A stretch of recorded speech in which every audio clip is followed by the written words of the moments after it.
Okay. So we're going to be picking up the pace from where we stopped yesterday. Um, we we were doing SOC introduction. And those of you who were here yesterday could appreciate the fact that we moved from when there was no SOC till the advent of SOC, and the reason why SOC became a thing, the reason why SOC came into existence. And we said that SOC is, you can tell me what SOC is, if you can remember. Feel free, the class is an interactive class. Okay, there's no hard way to interact. If if if you have a suggestion, a question, or you want to answer this question, just probably interrupt me freely, and do it in a mannered way. So, who could tell me what is SOC?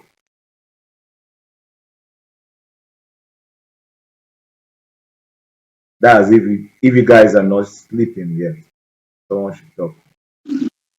What is SOC? Okay, I would say SOC is Security Operations Center.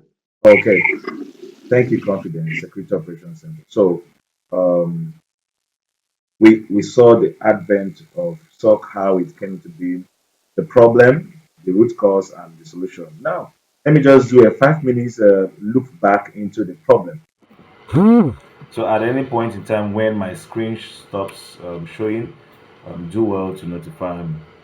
Okay. So with the current status then, uh, looking at it on a calendar base, we found out that probably, let's say around 20th of January, there were unnoticed IOCs, and IOCs are, who could tell me what IOC is? We talked about it yesterday.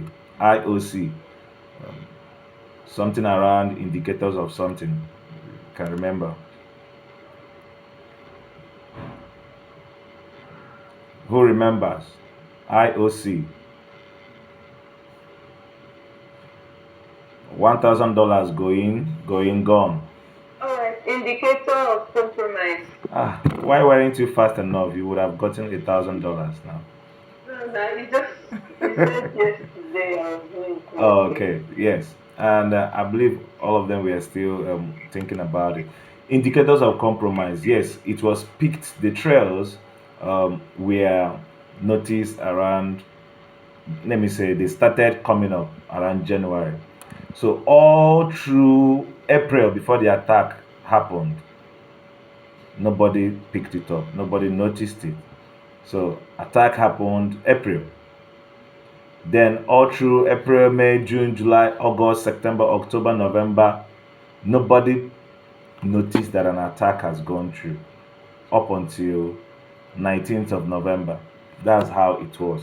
And the reason why this was a thing is, remember we looked at cybersecurity kill chain, where we pulled out the image showing the steps that what's it called, an attacker or a pen tester or whoever it is that has interest with your system, the step he or she goes through, you know, to achieve whatever it is they are looking for.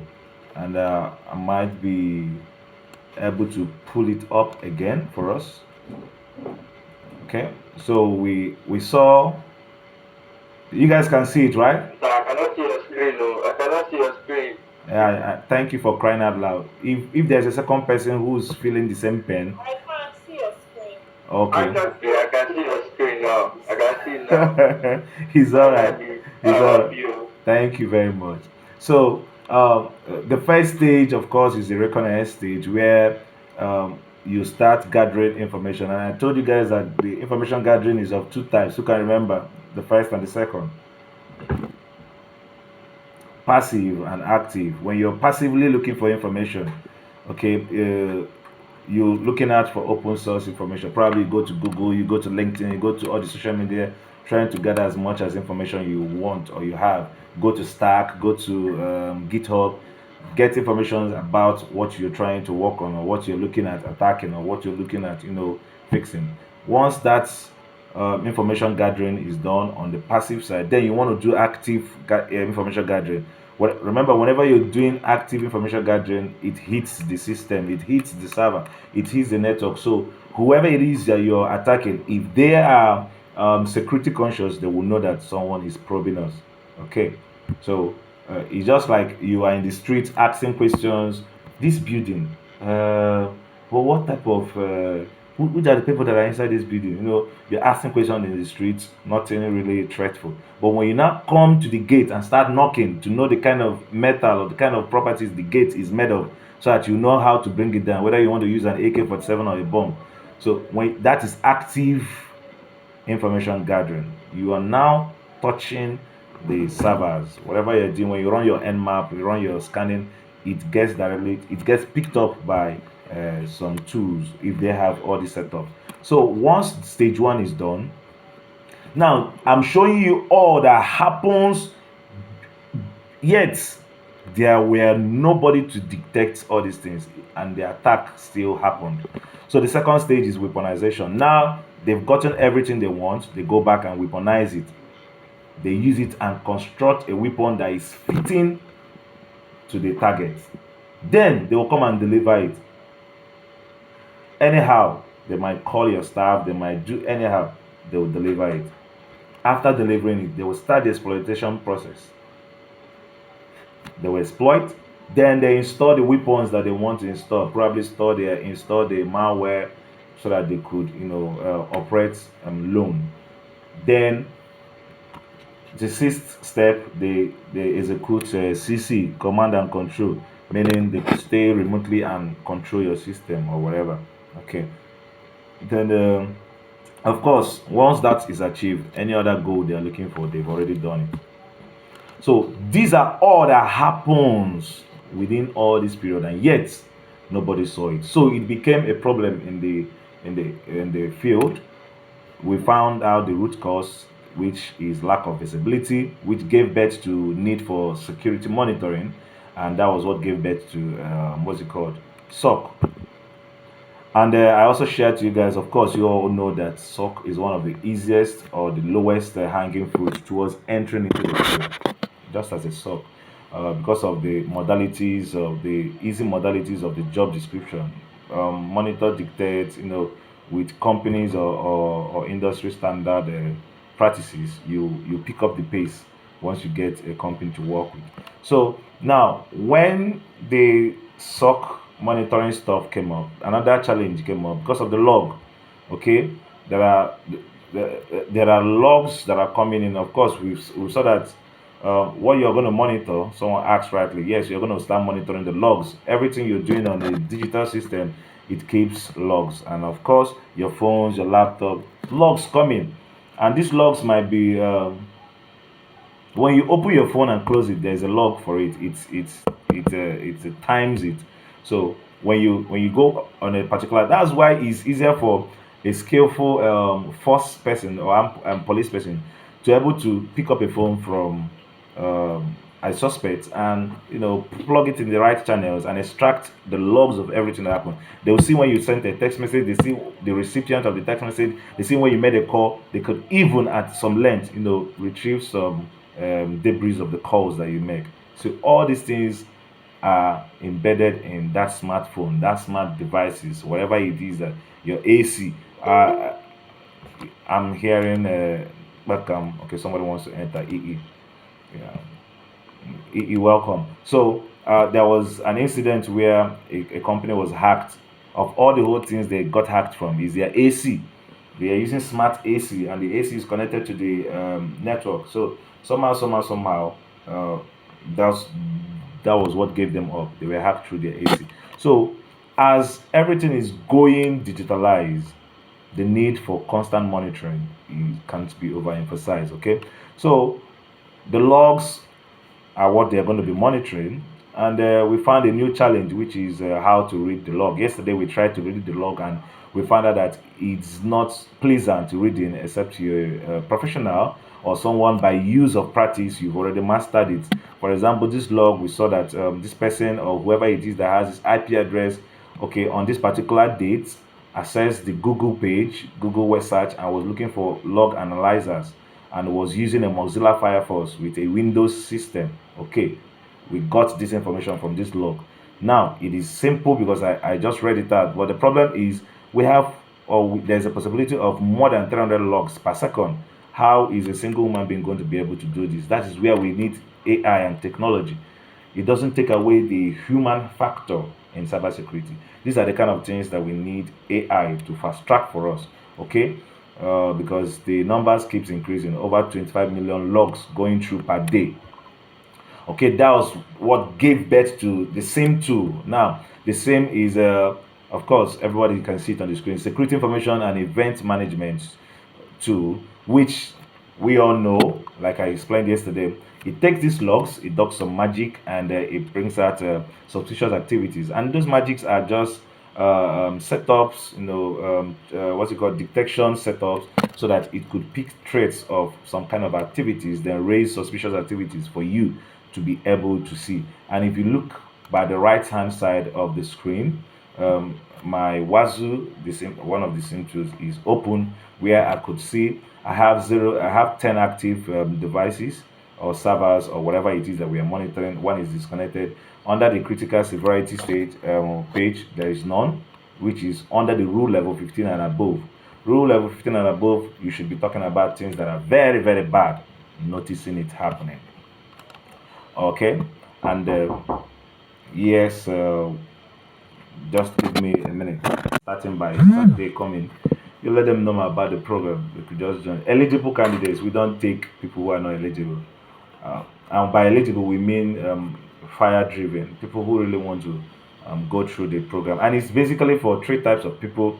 Um, the first group is for rookies, those who do not have any knowledge on cybersecurity, who wants to. Probably they've heard it, they are of different field, or they don't have IT background and they want to join cybersecurity. So we give them that bedrock, then also equip them with skills, basic skills on the red team and the blue team. At the end, they are able to do the big things in smaller ways and get what's it called, first-hand knowledge. So even when they get into a job eventually, they won't be all rookies or all they wouldn't be all dumb towards the job. So that's the first group. The second group are people who already have idea about cybersecurity. Probably they've done a course in Google or whatever, and they want a place where they could, fast track their practicals and everything, or keep the community alive. So those are the second group. Then the third group are working professionals, who probably you're an accountant, you're a banker, you're whatever you do, and you want to add cybersecurity knowledge into your resume and your skill set. These are the three kinds of people we serve. So, with that said, let's go ahead. What SOC team does, the monitor for alert and SIM. So, by the right here, when I resume to work, I'll go to medium severity attacks. Let me look at what is happening. And I told you guys, those of you that are in the group, that you will be able to access um, a SIM tool, just like Wazoo, probably on your week 4. That's when you will start doing the core practicals. From week 4 ahead, you will be able to access. So on the threat hunting interface, I could be able to have a broader view of stuffs that are happening. And it's coming up a little bit, so let it. You see, I have 15,307 total incidents or alerts, whatever. Now, zero is under 12. Then the authentication failure, we have 331. Then the authentication success, none currently. So what I do is check out the authentication failures, what is happening. If it is something that is bad, we'll start, try to report them. So they analyze the alert. When once I get an alert, I analyze it. Then we decide if it is legitimate or bad. Now, most times, I think in the industry we call it whether it's a false positive or what. Who could tell me? False positive, or what's an idea? Nello, you want to say something? I'm just smiling. Okay, okay. So it could either be a false positive or false negative. Okay, and most times these two concepts are very, very intertwined. That if you do not understand them, you will especially with those of us that will be will be preparing for IC2 exam. If you don't understand their mixture, you might not be able to decipher between the two of them. False positive is something that appears to be bad. First of all, it's an alert. Okay, it came true, but is it the right alert? Is it what you're supposed to be looking for? No. False positive could be someone who maybe the configuration picked up your logging in as an error and it sends it up. So if you do not check very well, you start pursuing that error, not knowing that it is a normal stuff. Then if it is a real one, look at what happens here. The terms, if it is legitimate, then you start reporting it. Then, if it is a good one, if it's legitimate, you drop it because you don't want to spend your time pursuing what is not in. But if it is a wrong, if it is a bad report, then you start. If it is a bad incident, then you start making a report. You report it to the teams that could take corrective actions, especially the incident response team. Then, okay, you also, in the job scope of the SOC team, they help the team in stopping the bad activity from going ahead. So, quickly, let's rush into the different roles in SOC. I told someone in cybersecurity, you have close to more than 50 different types of job roles. So, wherever it is you're getting skilled in, be sure that you're going to get a job sooner or later. Just keep staying at it, but be focused. If you want to play in the blue team, stay in the blue team and acquire every knowledge, be outstanding in the blue team. If you want to be in the red team, then do it skillfully. There's going to be a time when you could, stretch out your hands and start, accepting or trying out things from other sections. But try as much as possible to be specific and to be focused in a particular part. So I told you guys there are people, there are the process, there are the technologies, and in SOC, these are the people we have. We have starting from the last, the tier one, which is the level one security analyst. Above them is the level two or tier two security analyst. Then we now have the level three or security SOC lead. These are the SOC lead. Then, of course, the SOC managers.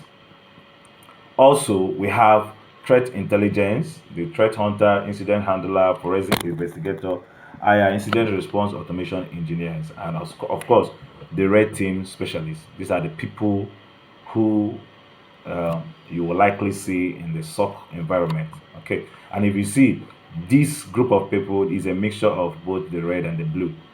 Okay, remember what I told you guys about the blue? The blue guys are the ones who defend, who monitor and wait for stuffs to happen, then they counter manage it. But the red team guys, they go out there, they pursue it, they stop it, they try to stop it even before it happens.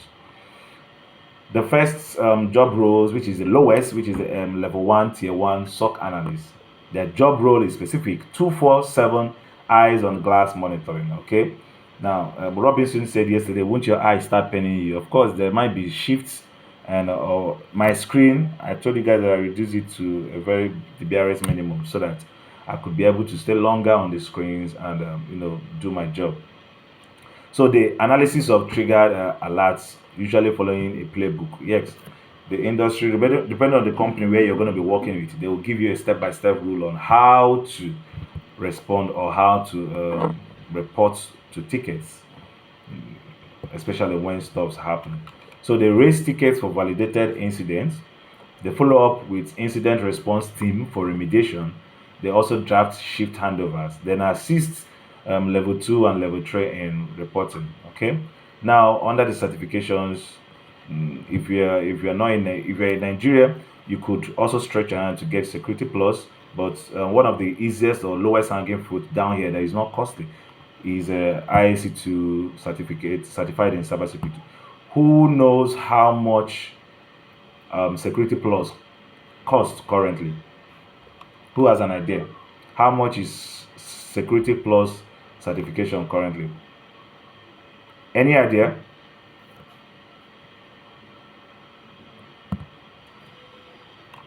Is anyone saying anything? Any idea?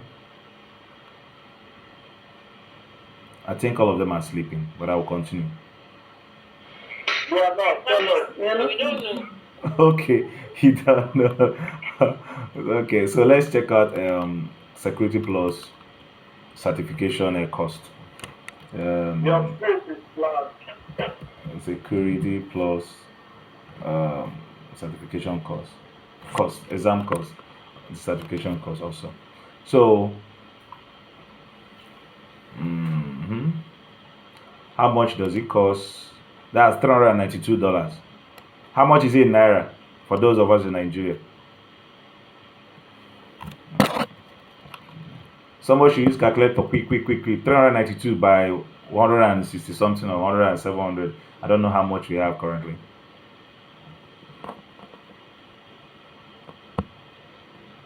Is anyone giving us the figure? 392 times. That's 611,000. Okay, fantastic. That's for security plus certification. Now, IAC2 certification is Your 190. screen is blank. Your screen is blank. My screen is blank. I think that's network. My screen is still showing. Who can still see my screen? It's not black. I can see your screen. Okay, thank you very much. IAC2, make sure you take good care, proper care, and be very careful when registering, because if you make a mistake with your email or with your details, you might not be able to, it's not a Nigerian stuff, it's an international stuff. You might not be able to turn around it, okay, unless you have to go through another email. Even if you get another email, your real name that you used on the first one will still fish you out. So when you're registering for IAC, to ensure you do it the right way. For those of us in the program, I had a video of how you could do that, and you know we prepare you, give you all the resources you need to sit for the exam, and of course pass the exam. So IC2 is free. Sorry, Go let me ahead. ask a question. Please go ahead. Yeah. Okay. When I registered the mail, eh, even if the mail, a mail exists, doesn't mean name. The same name can exist. I don't know if you're getting it. I think it's something that they would have just communicated. Okay, this mail exists. Can you change the mail? Or even if the mail exists, and if the name is different, I don't know. Because Actually, they I've have. sent mail Yeah, several times I understand. expecting feedback. I've not gotten any response from them. Actually, they have zero policy for fraud or things like that. So when they picture things that look like fraud, as though someone wants to register, these trainings are paid is a scholarship, is like a scholarship. Someone paid for it, so it's expected to be for one slot for one person. So when they see traces that look like someone wants to play a smart game, or you want to have two slots, so that when you write for the exam the first time and fail, you could use the other one. So they are very particular about being straightforward. So since your email was compromised, when you use another email to register, what happens? Do they still flag you down? I've actually not used another email. I Okay, just sent a message okay. to Please, know if I can use my other mail, but please, no yes, response. yeah. Please try use your second email, and hopefully the person that registered didn't register with your name. So use a second email, then put in your real names and ensure you conclude the registration. Then once you conclude the registration, you have ample time for you to study, and also before you write for exam, you could choose whether you want to write a month ahead, 2 months ahead, depending on their calendar and whatever. So that's not a big deal. So try to use a different email. Okay. So what I was saying is, Alright. yeah, ISC2 is cheap. It's one of the cheapest. If you fail the exam, trying to resit it, that's when you pay, because you've elapsed the scholarship. Once you fail the exam, the scholarship has elapsed. It is around $199 for a receipt. Okay, and that's about the cheapest anyway. Other ones are very costly, going up. So that's it for level one. And as you go up, the job starts increasing. We have a level two guys. They have a deep dive analysis of escalated alerts, assist in incident remediation, assist in level one alert analysis, maintaining and improving SOPs and processes, troubleshooting basic SIM issues. Okay, and the SOC lead, of course, is the one gathering all these stuffs. And he has jobs of installing, updating, upgrading SIM solution, onboarding logs, etc. They create and fine tune the content in the SIM, correlation rules. Those rules of correlation rules and the rules that the SIM going to be working with. We have 15 minutes left. Okay. The SOC lead, they do more of those, and then also the mentor level one and level two analyst. Okay. And the SOC manager oversees them. They define the scope and the vision and the direction of the SOC team. They supervise the team. They provide technical guidance and manage financial activities, overseeing the activity of the SOC members, etc. Their work as a manager continues. And as you go up in the rank, so is your certification also. I think the next certification I think I'm looking at getting should be SSCP, something like that. Yeah, let me even check the cost. SSCP is 249. You see, it's still from IAC2. The first one was the CC. I've gotten that one. The SSCP is 249. And hopefully, by God's grace, the money will come. I could reach it. So, as you grow up in the field and take on more roles, your certifications will be increasing. Then we have the threat intel researchers. They do the stuff. We already get it. These are some of the red team guys. They're already going through the stuff they're doing. Track and monitor vulnerability life cycles from 0-day discovery to CVE. What is 0-day discovery? What is 0-day? It came out in the exam for those that took the exam. What is 0-day? Who has heard about it? Who knows what 0-day is?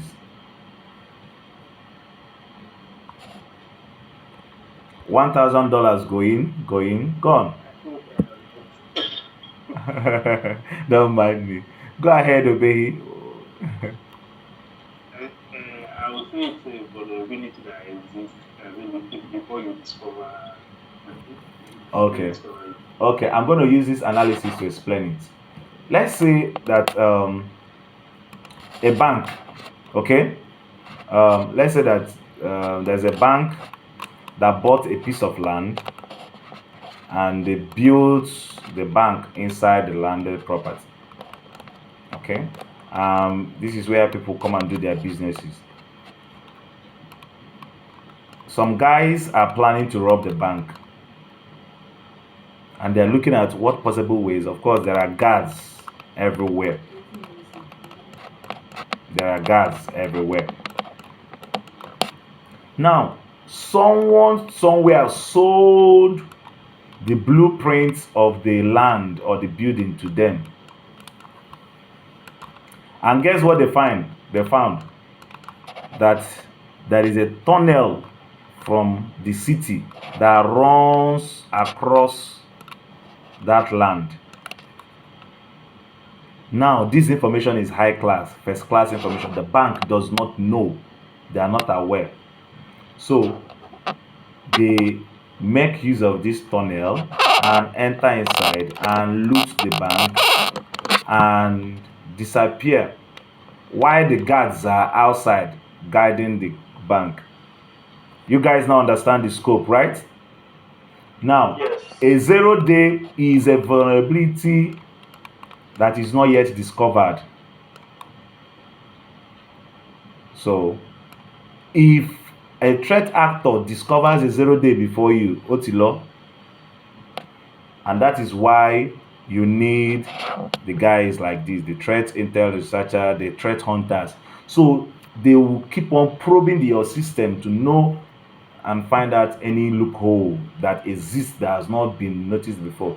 So once this kind of 0-day is being utilized, the message will now, of course, now the bank knows. So they put a cut or put a check on the tunnel so that nobody will use it again.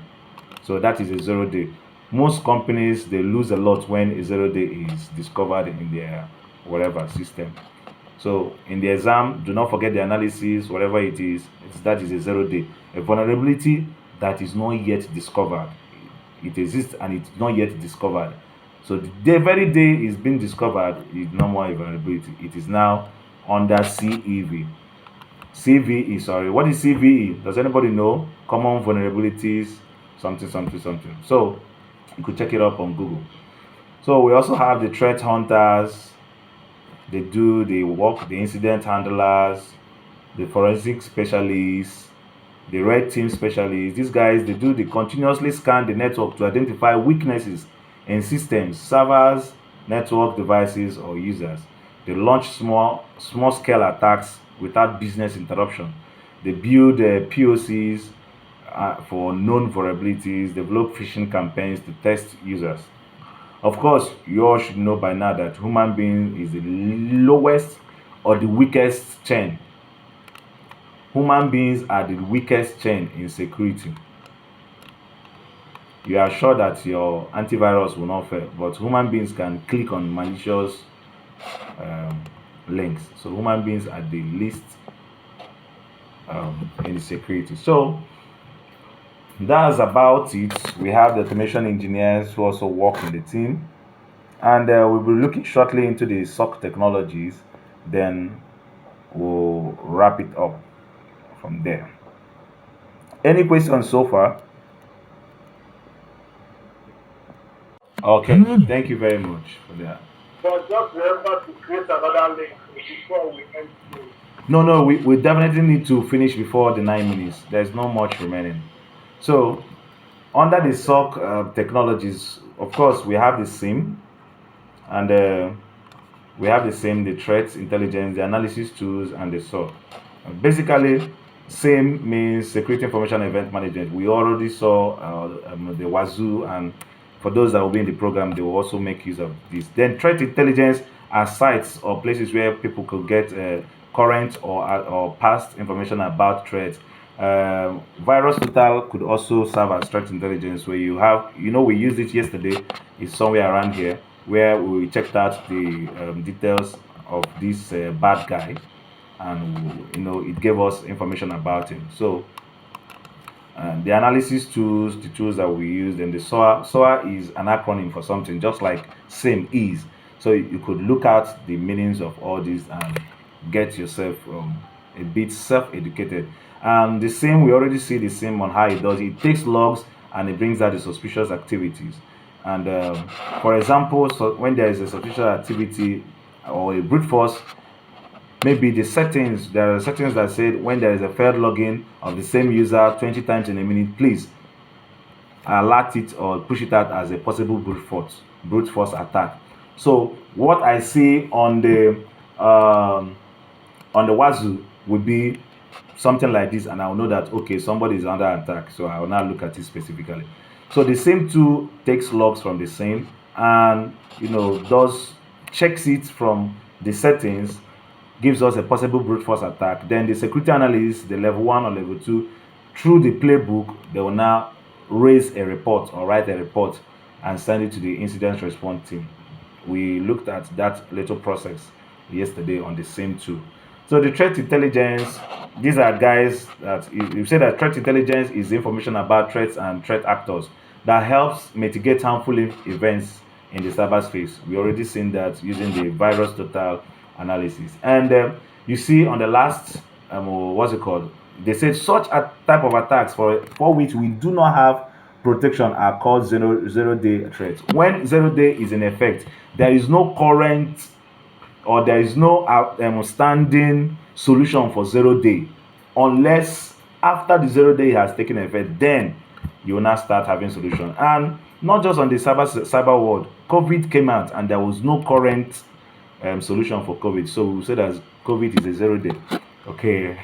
And we say that the World Health Organization and etc. They know whatever they are doing theirs in the health space. So us in the cyberspace, we have the abuse.ch, OCN, threatfeeds.io, autoshon.org, malware domain list, etc. etc. We also have the virus total which we use. Then commercial ones, IBM, Anomaly, Paloto Alerts, etc. When you get the video, you could pause it and take a look at all these stuffs. Then under the analysis tools, we have the host, the process, the memory, the LAN, the internet. All these things are being used. For those in the program, on week 4, you will start setting up your lab. We have 5 minutes to start getting your hands busy. Under the analysis tools, we have all the whole tools that we need to run with. and it is a wonderful thing to be in SOC. SOA means security orchestration, automation, and response. Okay, is a combination of. We said it is a software solution that enables security teams to integrate and coordinate separate security tools, automating repetitive tasks and streamline incident and threat responses. Like I told you, these are the places where we need AI, or where AI has strength in. So there are some places where human beings will always be there, especially in this our end world. So the SOAR tool, the SIM takes stuffs and alerts and passes through the SOAR, matches it against threat intelligence, vulnerability scanner, then pushes out what's it called? Alerts to us depending on their rankings. That's why you could see on the right here we have level 12, level this, level that. They've been ranked to let us know what is happening, and you know, on SOC models, we have basically three types: in-house, outsourced, and hybrid. Okay, and the deciding factors for these three types is we have 4 minutes. We have budget, depending on the size of the company. The company can decide to go on minimal budget. Okay, some they could have experience of running the SOC and the talent. If you have the money, you could outsource. If you don't have, then you could build, or if you have the money, you could build your own in-house SOC team. If you don't have enough, you are source, especially to experience people, SOC people.